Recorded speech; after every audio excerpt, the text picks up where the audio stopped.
Welcome to another episode in comment series. Videos के through आप लोगों के कमेंट्स का जवाब देते हैं। कुछ दिनों पहले एक वीडियो हमने आपको प्रेजेंट की सेंसलेस के नाम से। मैं प्राइमरीली आप लोगों के साथ उस वीडियो में ये इन्फॉर्मेशन शेयर कर रहा था कि कोई भी ऐसा इंडिविजुअल जो मार्गल एनक्लेव के बैलेट विनर से कोई प्लॉट बाय करने जा रहा है, उन्हें काफ़ी ज़्यादा टैक्सेस जो है वो अदा करना होंगे, ना सिर्फ अपने बल्कि बैलेट विनर के भी। उस वीडियो पे एक व्यूअर ने कमेंट किया, मैं आप लोगों को पढ़ के सुनाता हूँ, फिर अपना रिस्पॉन्स भी आपके साथ शेयर करूँगा। Sir, please note that these taxes are applicable only to civilian Pakistanis, both foreign and local. Parentheses में उन्होंने ये लिखा हुआ है। Employees of the armed forces and federal government are exempt from any advance tax. Recently, an exemption under Section 236C was granted to them, meaning this section does not apply universally to all Pakistanis. ठीक है, kind of ठीक है, half baked है, कुछ जगहों से under bake भी है। Let's just try to bake it to the full. लेकिन उससे पहले कुछ डेफिनेशंस मैं आप लोगों को क्लियर बताऊँ ताकि सबके लिए समझने में जो है वो आसानी हो। 236K is a section of the income tax ordinance which deals with the withholding tax while you are buying a property. ठीक है, 236K is a section of the income tax ordinance which deals with the withholding tax while you are buying a property. ठीक है, 236K buyer के tax के बारे में बात करता है, 236C सेलर के टैक्स में के बारे में जो है वो बात करता है। Withholding tax, advance tax adjustable from your annual liability in your income tax returns. ठीक है, अब एक लाइन जो उन्होंने इसमें मेंशन की है जिसमें ये कहते हैं कि जी जो आर्म फोर्सेस के एम्प्लॉयज़ हैं और फेडरल गवर्नमेंट के एम्प्लॉयज़ हैं वो हर किस्म के एडवांस टैक्स से एग्जेम्प्ट हैं, exempt from any advance tax. ये ठीक नहीं है।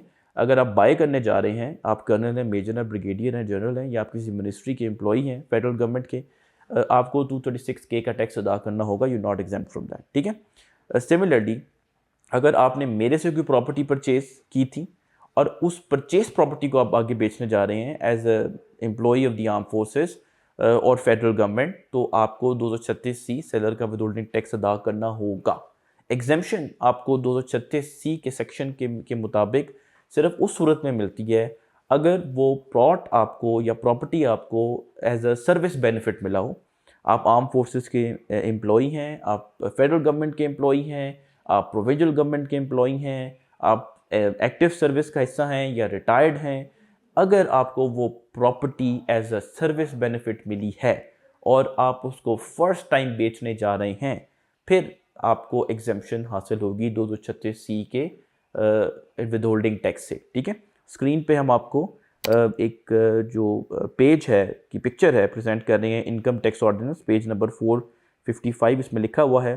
पीछे उन्हीं इंडिविजुअल्स की कैटेगरी का जिक्र है जो मैं आपको बता रहा हूँ। मैंने आपको बताया, in respect of first sale of movable property acquired और allotted by the federal government और प्रोविंशियल गवर्नमेंट और any authority duly certified by the official allotment authority, and the property acquired and allotted is in recognition service benefit of or for services rendered by the shaheed or the person who dies in service। Again आगे war wounded person हैं या Pakistan army के service में हैं या federal government के employee हैं, provisional government के एम्प्लॉई हैं या रिटायर्ड हैं। आगे ब्लू सेंटेंस में ये सारी चीज़ें जो हैं वो ऐड कैटेगरीज़ के बारे में लिखा हुआ है। ठीक है, सो ऐसा नहीं है कि ये एक रैंडमली हर किस्म की बाइंग सेलिंग के ऊपर अप्लाई करता है। दो कंडीशन है, सर्विस बेनिफिट है, आप उसे फर्स्ट टाइम बेच रहे हैं, तब आपको एग्जेम्पशन है। सिर्फ 236C सेलर के विदहोल्डिंग टैक्स से as a buyer you are not exempt, you are buying it. जितनी मर्जी आप प्रॉपर्टी परचेज करें। ठीक है, सो आई होप कि आपको क्लैरिटी होगी। हमने इसको फुल जो है वो बेक कर लिया होगा, आपको समझ आ गया होगा सारा पॉइंट। इसी तरह के किसी भी कमेंट पे आप रिस्पांस चाहते हैं तो comment box is open for you. Do consider subscribing to our channel property Gupshup as well. Thank you very much.